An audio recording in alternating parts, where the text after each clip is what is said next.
All right, welcome everybody to the 76 Capital Leadership Series.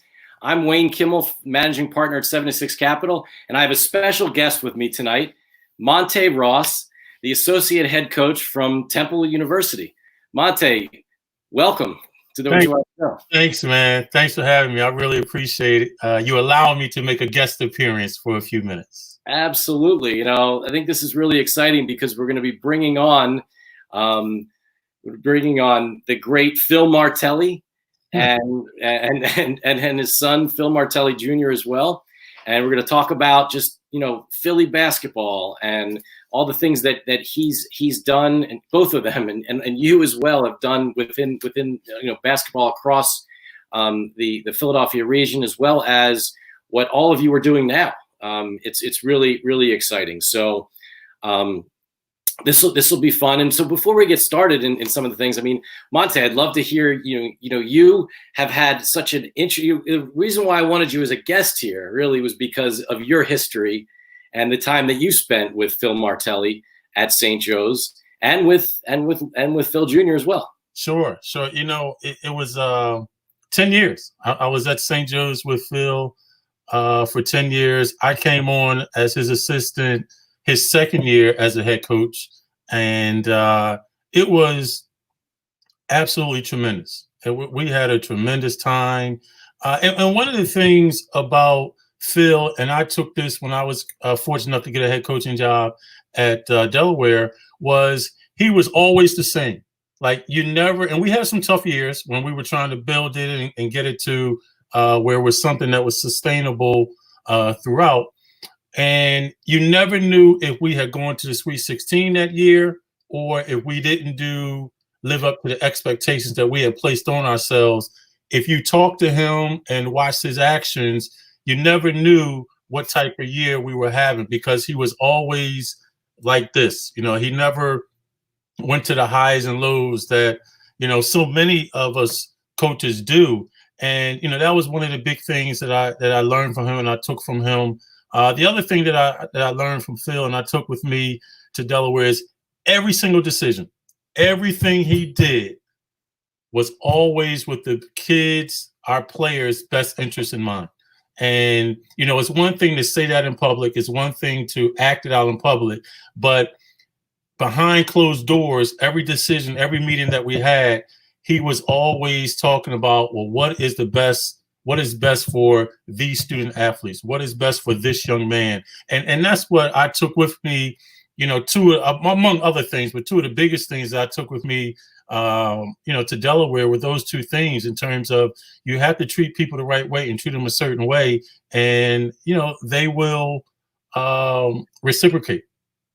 Yeah, well, I mean, that's it. And you've had some incredible runs together with him, right? I mean, when you were there, and you've had some great players that you got the opportunity to recruit and coach over the years as well, right? Well, I tell you what, and it's, I always tell people, if you want to be a good coach, get good players. You want to be a great coach, get great players. And I think we did that. We had some really, really good teams, obviously starting with Jameer Nelson and the run that we had with him and that group getting, going undefeated for a regular season, getting to the Elite Eight, losing to Oklahoma State virtually at the buzzer. John Lucas III hits a hope to go shot. But here's something that's interesting. So Phil Jr., when he was with me as an assistant coach for, I believe it was 5 or 6 years at Delaware, I had to hear how he made Jameer because of his practicing against Jameer for 3 years. He was the one that really got Jameer to where he was. Now, flip that to Phil, Big Phil. I always had to hear how he made Jameer through his coaching and all of that. So I was surrounded by guys that, they made Jameer. And I was just happy just to, just hang on and just tag along for the ride. Well, it's really great. And Jameer's, thanks to you, has become a great friend of ours at 76 Capital. He was on one of Chad's They did an Instagram live recently, which was a lot of fun to see them talking and just sort of seeing all the things that he's doing, and also, you know, is really great. And so how about with you now? So one of the things that we're going to do, we're going to be bringing on in a minute on our 76 Capital Leadership Series, we're going to be bringing in Phil Martelli and Phil Martelli Jr., really to have them talk about, you know, what it was like to kind of, you know, not only just grow up as having, you know, Phil as his dad, but also the same thing as this opportunity for him to, you know, to play for him, and now, you know, kind of walk in his footsteps as a coach, and that's just super exciting. But, you know, so maybe share with everybody what's going on at Temple these days, and how excited you are with coming up with this next season.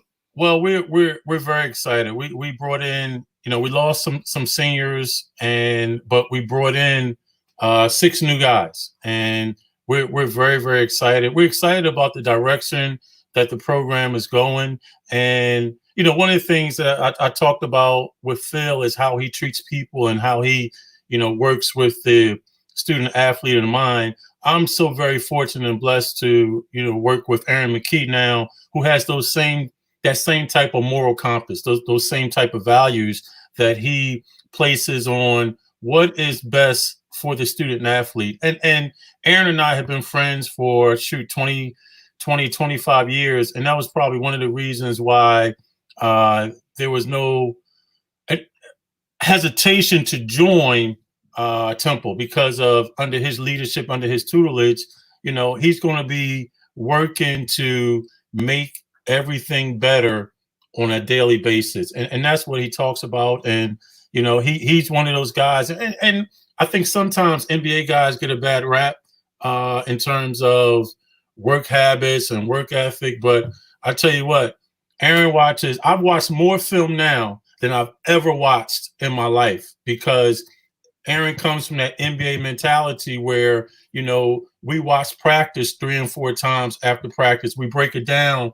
We'll watch it together. We'll watch it separately. And we do the same thing for games. So right after the game, as a staff, we'll watch the game, and then separately we watch it, we break it down. So, you know, as much as one would think, okay, my experience is going to teach Aaron some things, I think I like to have contributed some things, but I've learned so much from him, just from a different perspective on how to look at things and how to go about things. And he's really a student of the game. That's awesome. That's awesome. Well, Monte, it's been great having you on, but here's why you're on, because now I want to bring in 2 guys who I want you to introduce as to bringing them on to our 76 Capital Leadership Series, you know, and here they are. Oh gosh, look at this guy. Come on, I can see your house from here. Well, welcome to the 76 Capital Leadership Series. We have Phil Martelli and we have Phil Martelli Jr., 2 guys that I'm very intimate with and know very well. I don't know if you guys could hear, but I was telling Wayne before you guys got on, like, I had to hear from both of you guys, from Phil Jr. for 5 years, how he made Jameer through practice and, you know, working him every day and, you know, not allowing Jameer to bring the ball up the court. So he's responsible for his ascendance in the NBA. And I had to hear from Phil, Big Phil, all those years, how through his coaching, he got Jameer to where he is. So I'm surrounded by Martellis who are responsible for Jameer's excellence and his all the things that he's done. Now I'm going to hurry up and keep speaking, but I'm going to say one more thing, Wayne, because once these 2 get going, I won't be able to get a word in, and I got to jump off anyway. So here's one thing that Phil always says, and he will back this up. The 2 greatest things that he's ever done in his life was recruit Jameer, and he got Easy Pass. He loves both of those things. Well, that's really great, and I really wanted to surprise both you guys with Monte, because he is really the one who introduced me to both of you, and it's really been a great relationship, you know, for all of us, and just so happy that how well everybody's doing to, you know, collectively. So, Monte, thanks for coming in, and Wayne, don't let mine go. Don't let mine go. It save me a phone call because I have the latest Jameer Nelson story.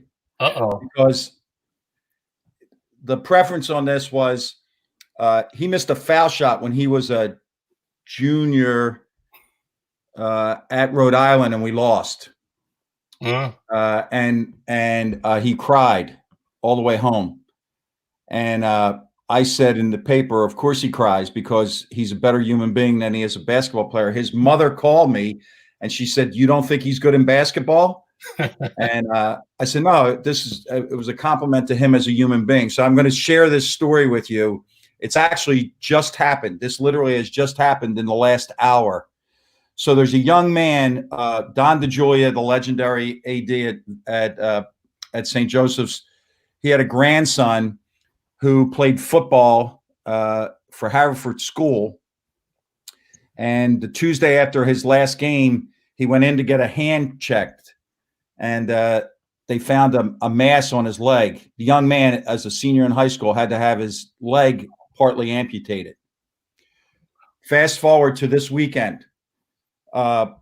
Friday night, they put out an APB because he is graduating from Haverford School on Monday. He's going to walk across the stage.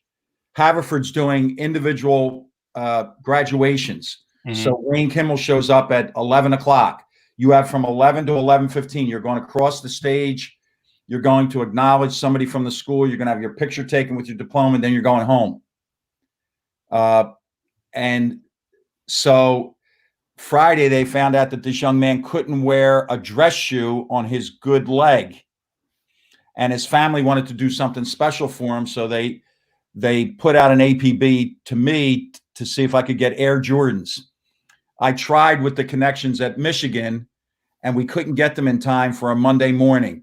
So I thought of the one person that has more sneakers than a Nike warehouse. Right. I called Jameer. Now, here's an act of God. They both wear size 12. Wow. I called Jameer, and I couldn't get the sentence out. And he said, "Yeah, okay, what do you want me to do?" Jameer delivered those sneakers this afternoon. No, that's him. That's him. Always selfless. Always selfless. Well, Wayne, let me just tell you this before I jump off. I talked about these guys personally and what they mean to me, but let me just say this basketball-wise. So I was with Phil for 10 years at St. Joe's. I believe we went to 6 postseason tournaments in those 10 years. Phil Jr. and I were together. It was 5 years, right, Phil? Yeah, 5 years. And in those 5 years, we qualified for 3 postseason tournaments. We only went to 2 because we were heartbroken after a semifinal loss in our conference tournament. So we turned down a bid. So that goes to show you the basketball knowledge of these 2 guys and the impact that, you know, it's winning. It's winning because of not only the basketball knowledge, but the way that they treat people. And it will always be a lasting effect that they've had on me and my family. And they know how much I appreciate these guys and I love these guys. You know, that feeling's mutual, Mont. Love you, Mont. All right, man. I'll talk to you guys. Hey, good luck with your 7:30 p.m. tea time. I know that's where you're headed. So good luck. I know you got another hour of daylight. I've done more Zoom and recruiting calls than I didn't even know there was a Zoom until this pandemic thing hit, man. Thank God for wireless internet. You can get them from the fairway. There you go. All right, guys. Talk to you. All right. Thanks a lot. Well, that was great. Thanks for doing that. Absolutely. Again, we're here on the 76 Capital Leadership Series, really talking about leaders, how to make things, how to actually do the right thing. I think is one of the big things that we talk about, and certainly, you and Monte, and these are the right kinds of people, and that's why I wanted to have you on the show. And now I'll welcome you, and thanks for both of you for joining us. Thank you for the invitation. Well, I think one of the first things that we should probably talk about, it is Mother's Day, right? So I'm sure, and family is so important to all of us, right? And I think that I'd love to just hear some early Phil, Phil Jr. stories. What kind of, how did he go from being, just kind of like the coach's son to being, actually being a real player and being on the team, and now all the great things that you see him doing? How does that make you feel as a dad? Well, I'm elated with the man that he is, the father that he is. Obviously, last spring we had a real blow to our family, and we all went to Disney. It was already planned for my wife's 65th birthday, and the joy that I got in being in Disney with all three of my children and all three of their children, and watching them parent in their own style was a joy. And to see him in this business, when people say it's the tough business, it's a, not that they call it a bad profession, but it's a tough profession. To watch how he responded to what happened at Delaware, I'm elated, and I'm just waiting for him to get his break, because he is a head coach in waiting, as is my son Jimmy at VCU, and they do it in different styles. Philip's very meticulous, very, very organized, very relationship driven, which is what you need to be good at this coaching deal. You have to be a relationship person, and when he was in 7th or 8th grade is when this thing kind of exploded, and he saw the NIT finals, and he saw the #1 ranking, and he was a part of all of that. And many times I've talked to him about what it was like before, when I was a high school coach driving the vans, and when I was an assistant coach. And Wayne, you'll appreciate this. I coached he and Jimmy's little league team, because I was away so much during the winter that in the spring it loosened up a little bit. So I coached them so that I could have time with them. And when he came to me and said that he wanted to be a coach, I said, well, the best way, I'm confident that I could teach you to be a teacher and a coach. So that's why he was on our team with all those great players. And the coup de grace there was really his teammates voted him a co-captain with Jameer his senior year. Yeah, really, really incredible. And then Phil, you and I met when you were coaching at the University of Delaware. Yeah. And, my dad and son and I would go to as many games as we could ever get to. People thought that I was a Delaware alum. They're like, why are you in this Delaware thing so much? And I said, I'll tell you why. I said, because of the coaches. Those are my guys. And it was awesome to watch you and the team, grow over the years. And then what was it like, to finally make it to the NCAA tournament when you were coaching at Delaware? That was really gratifying. I did it once when I was at Niagara, my first year at Niagara. That was a little different because it was my first year. So you're coming in, you hadn't really recruited any of those guys. But to go there to Delaware with somebody that I truly, truly, truly loved in Monte. And obviously he had his ups and downs prior to me getting there. And we had 2 pretty good years my first 2 years. And you felt like, okay, maybe there's something coming. And then that 2014 year, it just kind of exploded. And the times that I think of that year, and Mont would always say this, like all people see is the games. And to think of all the things that behind the scenes went on. We added arguably our best player in July, like 14th, 15th of that summer for 1 year, which now is kind of normalized. But in 2014, really 2013, that wasn't normal. And we went through a lot. I mean, there were suspensions, there was, different issues, different things that went on. But to get to the end of that year and have, we won the regular season, and then to go and have all the pressure in a 1-bid league for 3 days in March, you have all the pressure, not some of the pressure, all of it. So to go down to Baltimore and sneak out the first win against Hofstra, who was in rebuilding mode, Then we beat Northeastern in the second game, semifinal game, pretty good. And then to play William and Mary, who was super, super talented, down to the wire, and have Carl Baptiste make a layup and Marcus Thornton, miss one off the back of the rim. I mean, that joy. And I can still picture Monte standing in front of me, his eyes bulging, jumping up and down, to see that for him, and the elation for him and his family and for our players was nothing like it. And then fast forward a week later, I'm sitting in my office, getting ready for practice and Selection Sunday, and I'm watching St. Joe's, I think it was VCU, right? St. Joe's VCU, and watch them win it, and watch my, at that time, 4-year-old son become a national superstar. I mean, that string, you can't beat anything, with that.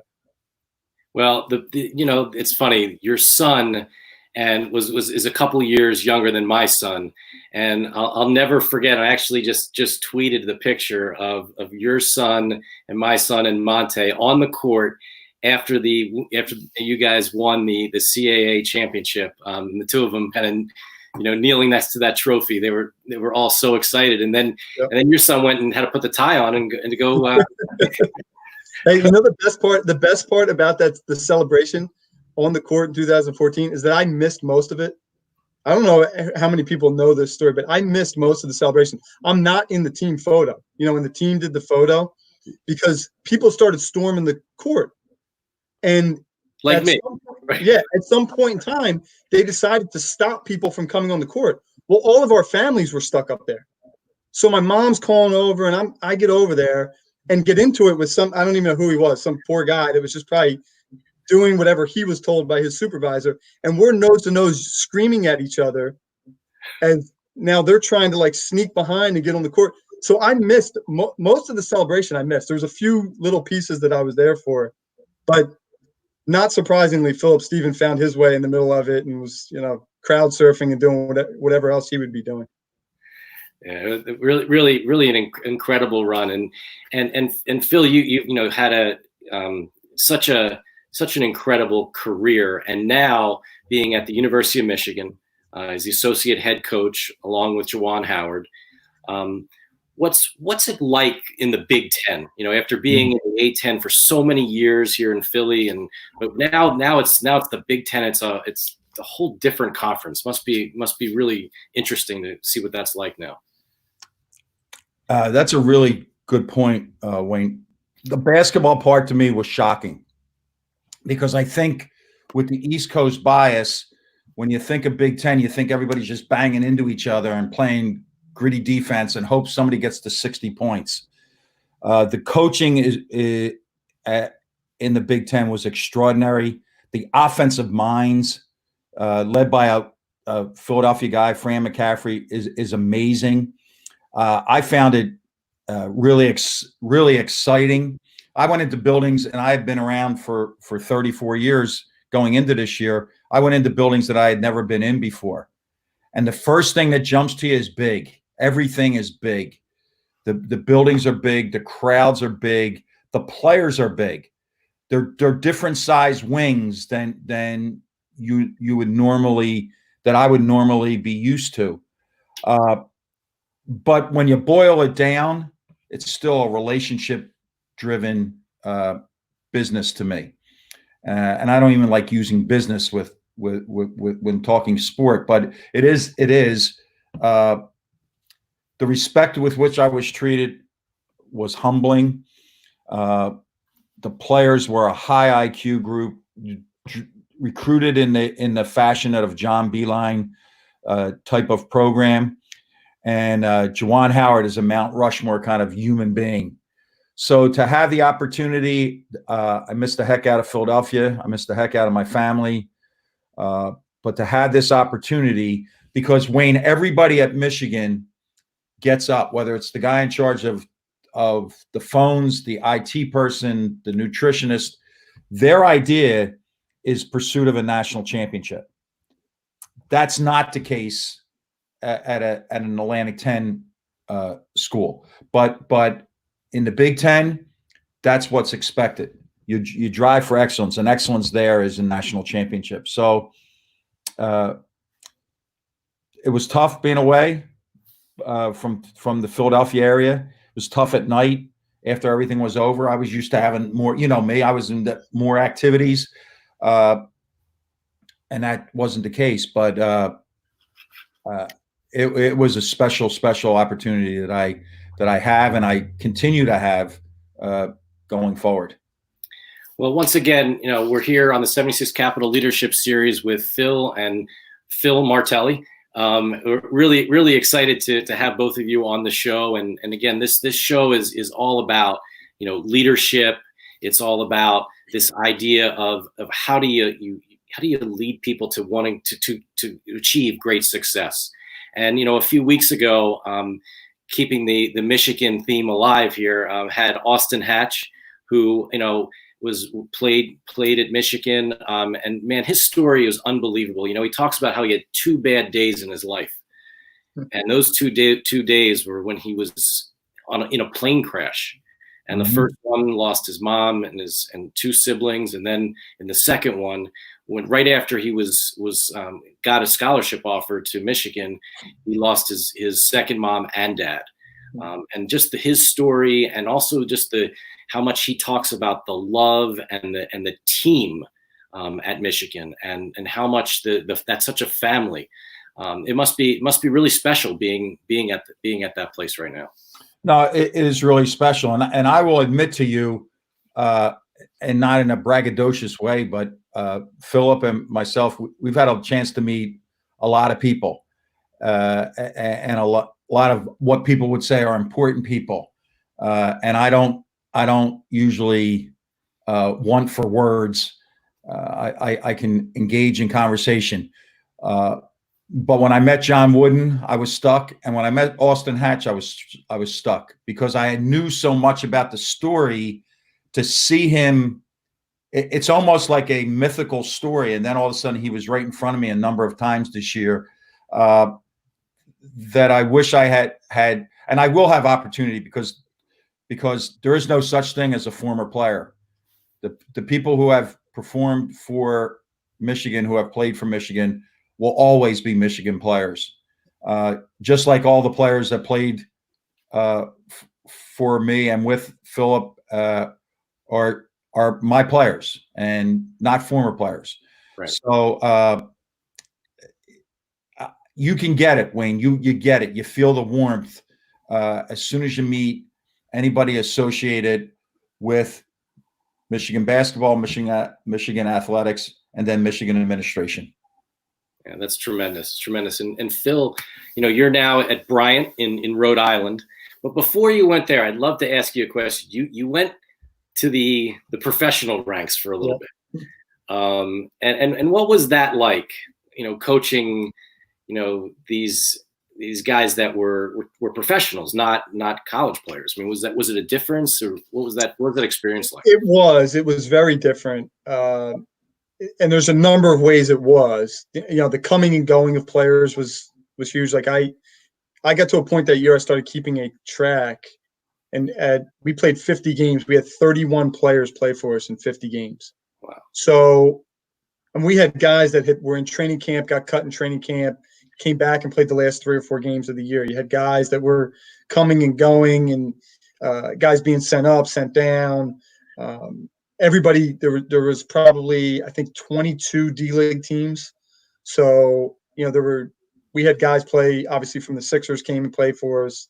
We had guys from the Wizards come up and play for us. We had Mike Scott, who's with the Sixers now. He came and played a rehab assignment with us when he was with the Atlanta Hawks. So you had these guys coming and going that made it interesting. And on a given day, if the Sixers sent a guy down, he was going to play. So our best player might have been our point guard. Well, if the Sixers sent Chason Randall down to play and they want him to play point guard, our starting point guard is now the backup. And everybody knows it, and everybody figures out. He might not be happy with it, but everybody figures out, okay, this is how it's going to go tonight. But the one thing, it really helped me because coming off of what happened at Delaware, at the University of Delaware, and you can't help but question, okay, well, what am I doing? What did I do wrong here? Like, what should I have done more? And you go there And the initial shock of it for me was like, man, these guys really know their stuff, coaches and players. Like they really, really, really know their stuff. And in a short amount of time, it was evident to me, like, okay, like they think I know my stuff. So if they think that, then I need to start believing more like, okay, yeah, I know my stuff. And that comes with obviously the preparation with it and all that. But to have guys that have played 10, 12, 14 years professionally all around the world, played high major college basketball, to come to you and say, all right, what should I do here? What, I'm at one point engaging with Nate Robinson, who's a slam dunk champion, and he might have won a world championship with the Celtics or somebody. And we're having a defensive discussion, and he's like asking me, like, well, what should I do here? And you're going, no, this shouldn't work this way. Like I'm not anybody, but you realize that these guys, one, they really want to be coached at that level. They really do. And two, you have to be ready because they're going to ask you a question and you better know your stuff. And then the gap too, the biggest difference with college to me is all of our guys are between 18 and 23. So they're all pretty much the same guy. They all come from different backgrounds and have different experiences. But for the most part, they're 18 to 23-year-olds. They like pretty much the same music. They're into whatever they're into. That it's all pretty much the same. With this, we had guys that were 32 years old, just trying to hold on to make another, get another contract to be able to pay for, hey, I got a wife and 3 kids at home just like you do. And then you have a 19-year-old that's coming to the league that knows nothing, and you're dealing with these 2 separate entities. One's a grown man with grown man problems and grown man responsibilities, and the other's a 19-year-old that thinks, hey, I just got my $2,000 check, I'm rich. And trying to manage that as well, it was quite an experience. That's really, really incredible. Now, at you're an assistant coach at Bryant University, and both of you are in the world of recruiting, right? And recruiting these young men who all want to play in the NBA, right? All believe someday they'll get there. And then, so what is that process like? I mean, I'd love to hear from either one of you. I mean, just going out and getting to know these young men and their families, and then bringing them in and trying to really turn them into really not only good players, but I know both of you how you feel, but good people as well. Go ahead, Phil. Yeah, I think for us, obviously the guys that they're going to get at Michigan are a little closer to that NBA dream. For the guys that we're going to get, they're not quite as close coming into college. So one of the things for us is basketball wise, it's just preaching that work ethic. I mean, obviously in the NBA, you see the Damian Lillards, you see the Kawhi Leonard, you see the Steph Currys, the guys that came from nowhere. Recently, I sent our guys a tweet about 2 years ago. Trae Young didn't make the USA basketball trials, junior trials, whatever it was. Yeah. But there was a list of like 5 or 6 or 7 guys that did that no one has heard from, 2 years later. So, trying to motivate them that way and really just trying to get them, hey, you can be the best basketball player you can possibly be if you put in that work. Now, more importantly, Can I interrupt you real quick, because it's a point that I think is really something important. So we're sitting here right now in the middle of this whole COVID-19 situation, right? I mean, we got to make sure that everyone's healthy and staying safe, but this is a time, right? Not only just mentally, but this is where you can really kind of maybe leapfrog over people. I mean, I think you'll probably be able to find some gems out there that they're to put in the work right now in different ways. Is that something that you're thinking about at all? We just had that exact discussion with some individual meetings with our guys, phone calls with our guys, and had that exact discussion. Because you have one guy that'll say to you, well, I have a hoop outside, but that's not the same. Well, why not? Like, why isn't it the same?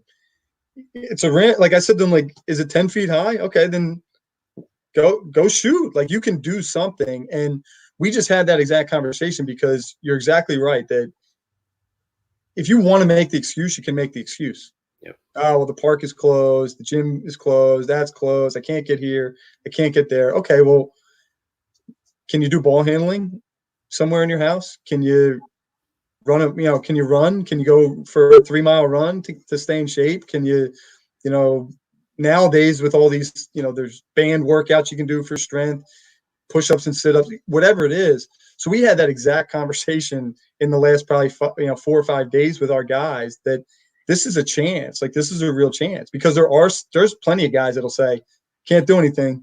I'm gonna flip on Netflix and see what's on Netflix, at 1:00 in the afternoon. And there are going to be guys, and that's the biggest thing, maybe at all levels, but our level especially, the guys that put in the work, you see these big jumps. You see really big jumps by guys that were kind of under the radar, that can make that ground up. Yeah, it's really interesting to hear you say that, because it's one of the things that we talk to the CEOs and the management teams of the companies that we invest in. You could sit around and we say the exact same thing that you just said. You can just watch Netflix like everybody else, or you can start putting in the work right now. You can start imagining, what's possible. What's the next thing that you can go do? How much harder can you work than someone else right now? And what's so fascinating about the whole world of athletics and the world of business is how close these two worlds are. And, that's one of the reasons why we love at 76 Capital to be investors in the sports industry and to involve athletes and coaches and other people that are in this industry, because some of the exact same traits that I believe that you look for in a basketball player is what we look for in CEOs. So we want to see, guys that have incredible, passion and desire and are incredibly, they know that once they get knocked down, they need to be able to get back up. And is there anything different in what we're looking for, that what you're looking for in some of the young men that you bring onto your teams? I think that one of the things, Wayne, I've always found this fascinating. I'm not much in terms of business acumen. My wife handles all the bills and the checking and everything like that. But I've always taken it, when I meet a guy like you, I meet a guy who's a CEO, and I try to look for similarities. So I look, and the same thing with recruiting. I'm trying to, it's not a cookie cutter, but you want somebody that first and foremost values real relationships, not fake relationships, real relationships. So the same would be true for me for a CEO. A CEO who knows the person that cleans his office. That to me would be a star. That would be a superstar. When he knows about the grandchildren of his administrative assistant, that's a star to me. And that's the same with a player. Is this player really interested in a relationship? And a real relationship. I mean, I'm 65 years old. For me to be talking to a 16-year-old about, let's just even say, the Michael Jordan documentary. Right. At a certain point, and I don't mean this, again, like bragging, but I know more about Michael Jordan than this young kid knows about Michael Jordan. So do they want a real relationship? Do they really want to know what the academic support system is like? That's real to me. I do believe that you have to have this dream. But you just said something that strikes a chord with me. I want somebody that's thinking about what's next, not what's now. So what's next in, like Philip brought up, what's next in training? What can you do? Where's that creativity? The same would be true for me for a CEO. So a kid coming in, like, are you really interested in what's next? Like, don't come in and say, yeah, coach, my goal this year is to gain 15 pounds. Do you know what that means? And is that the right thing? So to me, it's always been about relationships. I want somebody that's organized, that has a plan. Right? And I want somebody that has a passion, that it may not be a reality, but it's okay to have a dream, because that's going to push you to every day pursue greatness. That's what happens at Michigan. That's what happens in these relationships. And we don't talk a kid off the ledge when he's talking about the league. Let's make sure, though, that we are taking care of you as a student. Let's take care of you as a person, and let's take care of you as a player. If any of those are out of whack, then your dreams cannot become reality. These are such great and important words, and really appreciate all that. Again, we're here on the 76 Capital Leadership Series with Phil and Phil Martelli. Guys, it's awesome having you here, and you talk about what's next, and that's one of the really big things that we're all about at 76 Capital. We're thinking about innovation. We're thinking about how technology and data and analytics can help make the game better, whether it's basketball or football or baseball or any of those games. And Phil, you've been around long enough. You've had some incredible ups, and you've been all over the place and within the industry. What are some of the things that you've seen maybe from a technology perspective or analytics? One of the companies we're investors in is a company called Shot Tracker, which is a really interesting tech company with their president Davion Ross and what he's been able to do. And we're trying to push the limits there in basketball. But what are some of the things you've seen that have really changed? Because one of the things Monte Ross, who we had on earlier, who was coached under you and coaching at Temple now, he talked about he's watching more film than ever. And I think it's possible to watch more and actually, really break it down. What are some of the things that you're seeing? No, that's an interesting point, that the film, and I'll raise my hand and say basketball coaches, Wayne, were so far behind. And when you would talk to a football coach and you would say, how do you recruit 35 kids, 40 kids a year? How do they do that? And they'll talk about going into St. Joe's Prep and sitting down and they watch film. They don't meet with 40 kids that day, but they watch film and they break it down. So to me, the breakdown of film, and one of the things that I learned this year was taking it from the NBA, because Juwan Howard came from the NBA, Howard Isley came from the NBA. Their reliance on film was extraordinary, and then passing it on to players. So yes, I would say film has changed. Everything's there. There are no secrets. If you and I wanted tonight to watch Boise State against Montana, we could get that and we would have it broken down. I think the analytics, you have to decide what's your flavor. How much do you want? I have sheets on my desk here that cover everything about if we brought the ball down the left side of the floor. But if I don't use it, it's just a number on a piece of paper. I think the analytics that have gone into the sports science side of this is just absolutely extraordinary and has been eye-opening. And it's encouraging to me.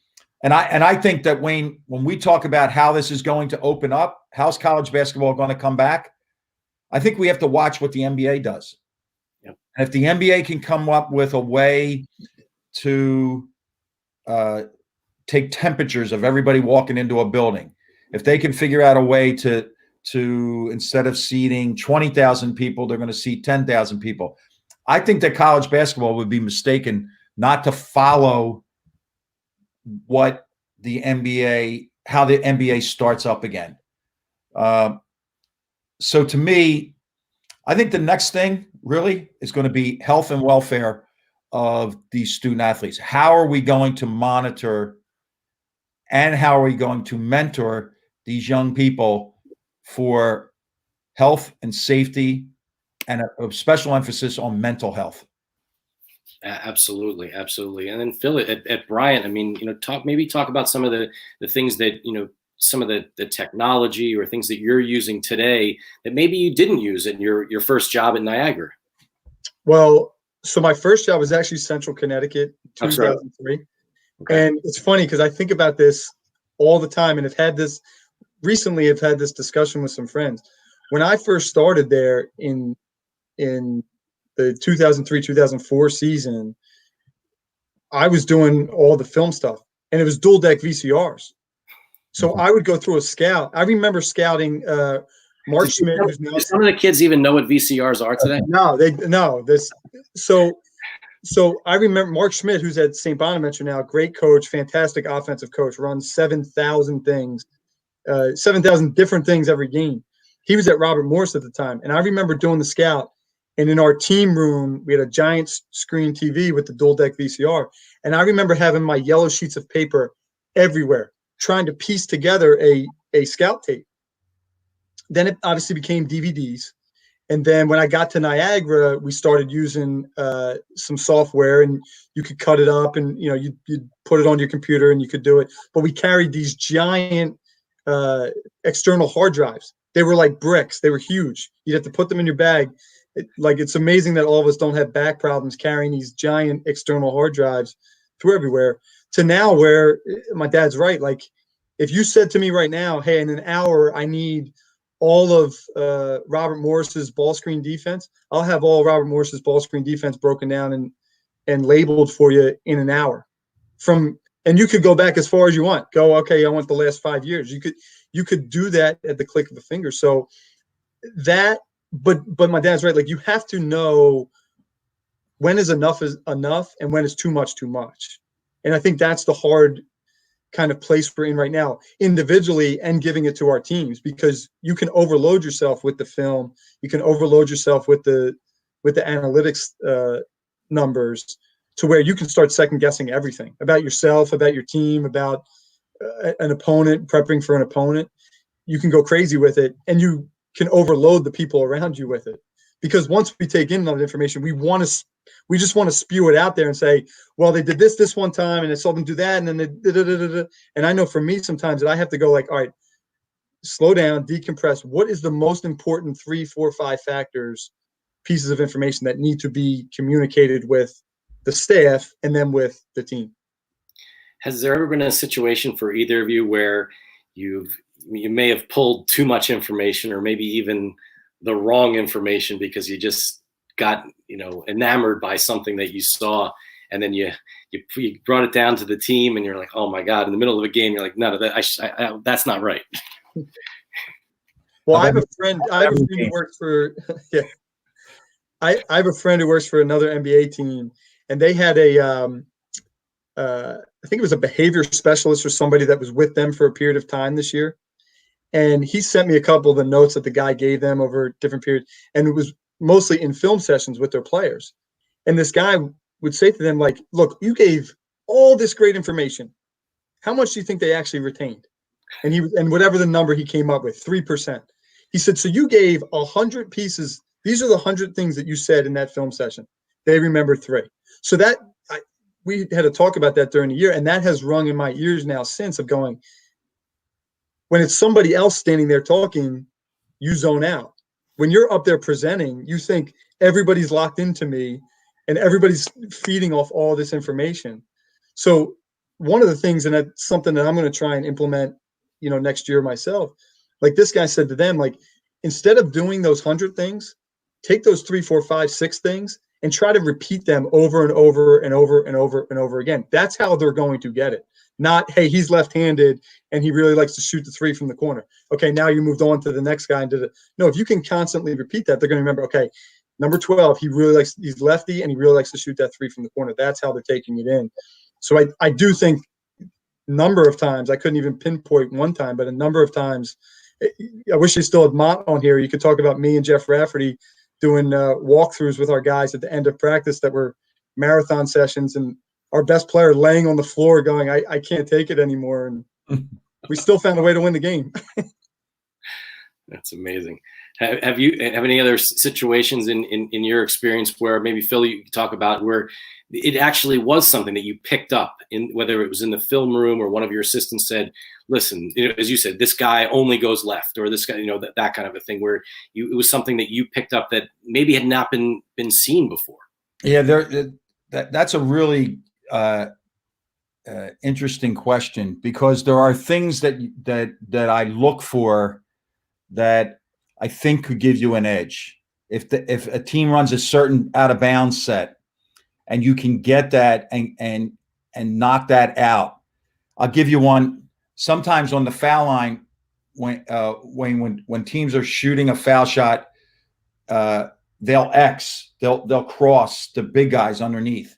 If you know that a team presses after a foul shot, after a made free throw, and you can remind your players. So it doesn't have to be like Philip's saying, you don't have to give it to them over and over and over. You give it to them, you map it out, And now in the game, you can remind them of this is what's going to happen. It's a really big deal now, I think, out of timeouts. Again, college mimics the pros. The pros spend an inordinate amount of time ATOs. So you want to have your team ready. And I think even in a timeout huddle where you're kind of leading this direction, like in a timeout huddle, to be able to say one meaningful thing, maybe one meaningful thing on offense, one meaningful thing on defense, and maybe one meaningful thing about a matchup. That's enough. Coaches, in my opinion, talk too much. And they need to go back to the golden rule. Silence sometimes is really golden. Well, speaking of that sort of concept, I mean, you look at college basketball and certainly not being at the level of where you guys are, but it's to me, it seems like with all the timeouts, you talked about timeouts, right? It's sort of, do you divide the game up in those sort of 4-minute segments? And is that something that you think about as a coach? I absolutely did. One of the ways that we would recap a game. So if we played on a Tuesday night, Wednesday, we would come in and recap that game first. And I would give them a scorecard. So I would say, listen, fellas, there were 10 4-minute games. I always did this in my head. 10 4-minute games. Rather than say, oh my gosh, we're down 8. We have to come back right now. No, we have to win this 4-minute game. Let's just win this 4-minute game. There have been times when we've been behind at half. All right, let's go back and win a 4-minute game. But back to my teams, I would give them that chart. So I would say, okay, there were 10 4-minute games. We were 6-4. That's a good job. That's a plus, right? Or we were 4-6, but we won the last 4 minutes of the game, or we won the last 4 minutes of the first half. So I always did it. And in timeout huddles, I would start that way, Wayne. I would say, hey, fellas, we won that 4 minutes. Pick yourselves up. Let's go. We won that 4 minutes. It allows you to carry, even at the end of a game, let's say it's a blowout one way or the other. You can hold the guys that go on the floor accountable and say, okay, this is your 4-minute game. But then I'm going to take it one step further and tell you, because that was important to me, 4-minute clips, my drills in practice, Wayne, were 4 minutes. Now, they could be multiples of 4. There could be an 8-minute drill or a 12-minute drill, but it was never a 13-minute drill. It was always because I wanted them to be thinking about 4 minutes, 4 minutes at a time, 4 minutes at a time. And it's amazing that practice can go by like that if you do X number of segments that were only 4 minutes long. Really interesting. Really interesting. Well, I mean, it's what we were talking about earlier about thinking about, doing what your best you can, but then trying to move things forward. And that's what we try to do with all of our companies. No matter what you've done whether it's 4 minutes or 4 days or 4 weeks, it's what can you do better and how can you start to dream and reimagine what you're going to do next. So I would love to ask either of you, have you ever had, maybe, all these years of coaching that both of you have been in, how many of the players that you've coached have gone on to do some, incredible things, whether it's on the court, when we talked about Jameer earlier, but others that have done, great things as a basketball player, but also how about in business and in life? Are there some stories that you can share that I'm from your careers? Well, my first recruit at Niagara, Kashif Edwards, is from Philadelphia. Went to Imhotep Charter, North Philly kid. And I mean, we got him and they had done an unbelievable job with him at Imhotep. Andre Noble, coach there, is a good friend. And at that time, Imhotep was in trailers at 21st and Godfrey in North Philly. They were in trailers. They were just starting up. Now they have a beautiful building and a large group of students there. But at the time, it was very small. And I mean, Kashif was a hard worker. He was not the greatest student in the world, but he was a hard worker, and he made up for it. And I guess it was maybe January, maybe December. I got a text, "Hey, did you see this about Kashif?" And I click on the link, and he was named to like some list of the top 30 Black entrepreneurs under 30. And Wow. you go, this is a kid that whatever year that was, 2006, 14 years ago. He would sit at a computer, and you just feel for him because you're like, I don't know if he's going to be able to write one page, a one-page paper here on whatever the topic needed to be. And here, you fast forward, and he's done a lot with something with vending machines and other things. Another guy, Demetrius Williamson, who we coached at Niagara, he just recently sent me. He started something up, a leadership thing, and some motivational stuff that he's doing. And for me, Anthony Nelson was a guy that I coached, recruited, and coached at Niagara that I loved. One of my all-time favorites. To go to his wedding, and then for him to have a baby in the fall, and to watch him grow and buy a house, and have him call me and go, "Hey, I'm doing this, I'm doing that." Curtis McCroy, who was with us at Delaware, I did his FBI interview. He's trying to get in the academy, and did his field interview. So things like that just make you feel like, okay, like maybe you made some difference. Because I'll be honest with you, and I don't know how my dad feels about this. There are days in this that you feel like, all right, am I really doing anything for the greater good here? Like, okay, we coach basketball and we love it. But yeah, to win or lose that game on Thursday night is either exhilarating or crushing to us. But in the grand scheme of things, especially with what's going on now, like you wonder, okay, how much does that really matter? But then you get those things happen and you realize, okay, yeah, that's what I'm doing. Because Steve Edwards would not have been in college if it weren't for us recruiting him. And he goes to college, he gets a master's degree, and he's made a great business out of himself. Demetrius Williamson was floating around, had been in one school, went to junior college in California. Who knows what happens to him if he doesn't come to us? And now he's a big time success traveling around the world. So those things I think really kind of hit you hard, when they do happen. Yeah, I think I agree with that, Wayne. I think the other side too, though, gets you. When somebody falls off the track, and you must, because we beg all of our guys, and beg is when we're recruiting them, that this is a lifetime pact. I want to come to your wedding. I want to call about an illness in your family. I want to call about your parent. I want to celebrate when you get a job. I want to commiserate when you lose a job. And obviously it's you look at the high profile ones and say, well, look at this, Jameer Nelson's here, and well, Delonte West was, yeah, but like in my home and media, I have drawings that are museum level drawings, or they're sale items from Delonte West. So I know that there are gifts there. And I would even go a step further and say to you, with what I went through last spring, the number of players that reached out and were comfortable enough to say this, Wayne. So you're thinking about guys from 22 years old to 40 years old, and they could end a conversation with you and say, "Coach, I love you." To me, that was like, hey, you know what? We did something. So it wasn't always about graduating. It wasn't about, well, you can go play in the league or you could play professionally. It was the fact that their association with me and with us, did it make them a better person? Did it make them a better student? And did it, in a way, make them a better player? Not every kid is going to be happy and say, no, I was supposed to get all the shots and I was supposed to do this. So that's how I measure my impact. And I would say this to everybody. The greatest days at St. Joseph's for me were the Christmas charity. We adopted families in West Philadelphia, and the players shopped, they wrapped, and they delivered the presents.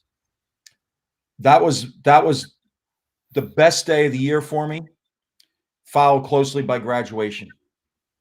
Because not that the job was done, but that there had been a deliverable. In your world, is there a deliverable? And there was a positive outcome for that moment in time. And now it was up to that young guy to take that and make a difference, touch the world in as small or as big a way as you can. Well, that's amazing, amazing way to, maybe we wrap things up here. I mean, it's everything that we speak about at 76 Capital, about wanting to work with people that are passionate, that are smart, and that are nice, and that truly want to change the world. And that's really one of the things that we look for in all of the CEOs and entrepreneurs that we invest in. It sounds like a lot of the things, it's very, very similar with the kinds of young men that you want to bring into your programs, both of you. So, I can't wrap up without asking sort of both of you what we would say is what is your number one achievement so far in life, and what are your individual hopes and dreams for the future? Well, mine are clearly my children and their children, that they feel and they know love. That's the accomplishment. And as far as like kind of a bucket list, my bucket list is kind of I will coach on a Monday night in April. We all know how close we came in 2004, but that's a bucket list. And then I have a little bit of a curveball that I need to meet Bruce Springsteen, because I think if everybody in the country did their job with the same amount of effort that he does his job every night, man, a great country would be spectacular. And I'd also like to meet Tiger Woods, because I just want to ask him. He was going to go on the Mount Rushmore, not the Mount Rushmore of sports figures. He was going to be on the Mount Rushmore of people. When you say Steve Jobs or Ben Franklin or somebody that superseded sport, I would just like to know, not that I would revel in it, but a fall from grace like that. So that's what I have. What I really want to, what I have on that bucket list, Wayne. Phil? Yeah, I mean, not to be a broken record, but the same for me. I mean, my children, my wife and my children are to watch them grow and watch our family grow, and to try and pass along a lot of the same messages. I think, like all of us, there are times that I say something to Philip, and I can hear my father in my ear saying the same thing. Phil, take the trash out. Like just those things that you go, it's that bridge, that generational bridge that I think we've all gone through. But I think to be able to raise them and try to see things in their eyes, and I think every day of like, I just want them to see all their hopes and dreams come true. And it becomes not about yourself anymore. Obviously, we all have children, and of your viewers that do. Like, yeah, I have hopes and dreams. I want to be a head coach. That for me is what I want. But more than anything, I want to see them grow and make sure that they feel loved every single day, even the days when we're doing virtual schooling and things are going haywire, with a 10 and 8 and a 2-year-old. But making sure that they are loved every day and feeling that, and being able to be a part of what I do, the same way that, my dad brought up earlier about like not being there, and coaching the baseball team because, you feel like, all right, maybe I've missed some time or whatever. And I don't ever look at it that way. And I know friends that have parents in coaching and, have dealt with that. And you hear different stories from people. Like, I don't ever think back and think, man, my dad wasn't there. Man, my dad wasn't there. Like, I never have ever, maybe I blacked it out, maybe whatever. Like, obviously I know there were times that he wasn't, but I don't ever think that. And I want for Philip, Mara, and Nate to be able to go through their activities and their lives and try to get to them to when they're 38 thinking like, Yeah, I don't remember that. I know he was gone. I know it was hard. I know he was here and he was there, but for them to be able to share in what I'm doing and have a joy and a love for it. You know, Philip Stevens is now 10 years old. He's been around it his whole life. And I said it from the day he was born, with me, with my brother, with my father. His other grandfather is a high school coach. His other uncle on my wife's side is a high school and college coach. He was going to love it or hate it. You know, he's going to hate it. And it's been the same with the other two. And fortunately, they love it enough to be around it. So for me, it's just to be able to continue to do what I'm doing, but have them at an arm's reach and have them around, running around the gym. And I mean, the best part of my day after a game is, you know, we get a win and you go up to the office and you hear them down in the gym running around, bouncing the ball. Well, it's really beautiful. And your dad had sent me a picture of you and and Philip as a baby and your grandfather. I mean, like, you know, 4 generations, really incredible. So last thing, Phil. So what's your big wish, and, you know, from a basketball perspective, what are you looking to accomplish as a coach or within the sports world? For me, it's to become a head coach. You know, that's the plan. And it's been an interesting twist and turns of, you know, the places I've been, from Central Connecticut to Manhattan to Niagara to Delaware to the Delaware 87ers to St. Joe's with my dad for a year to Bryant now, trying to rebuild a program. So for me, it hasn't changed, you know, trying to be, you know, become a head coach. And, you know, it's what I want. I want to see Bryant get to their first Division I NCAA tournament. They've been to a bunch of them at the Division II level, but, you know, it's been 10, 12 years now at the Division I level. So trying to ultimately get them there and hopefully get my opportunity. Well, look, I wish you both a ton of success. It's been amazing having you on the show. I want to experience, I'll, you know, one of my favorite experiences we talked about when Phil, when you were at Delaware, and I remember flying out to Spokane, Washington when you guys were in the NCAA tournament, and Megan was on the plane. I was with my son. You picked us up at the airport, and you know, those are special times that I got to have with my son because of, you know, the success that you and Monte and your whole staff had, and the team. So I wish both of you a ton of success. You know, next year, Bryant and Michigan hopefully we'll have an NCAA tournament, and we'll be bouncing around the country watching you guys. And it's really, really awesome having both of you. So thank you so much. Hey, Wayne, if I could just real quick, I want to thank you and everybody at 76 for your philanthropic nature. You touch Philadelphia, and I know that, and you don't do it for show and glamour, but what you're doing is making a difference in our community, and I thank you because we don't use thank you enough, and I wanted this opportunity to thank you because I know you personally, your family, and obviously your businesses have been tremendous to the Philadelphia community. So thank you. Well, thank you. And thank you for all that you do. And, you know, that's what's so exciting about what we've been doing now with the 76 Capital Leadership Series, being able to bring on people who are truly leaders within the sports industry, whether it's from a business perspective, whether it's from a coaching perspective, a playing perspective. It's been an honor to get an opportunity to do a lot of these conversations. And this week on Wednesday night, we have an amazing person coming on. Her name is Sarah Slane. Everyone's going to get a chance to meet her. She's one of the experts, if not the expert, in sports betting. And as that's now coming across the United States, we have 18 states that have live sports betting now. And Sarah, when she was at the American Gaming Association, was really the person that helped lead this whole movement. And we're coming up on May 14th of this year. May 14th will be the 2-year anniversary that sports betting is legal outside of the state of Nevada.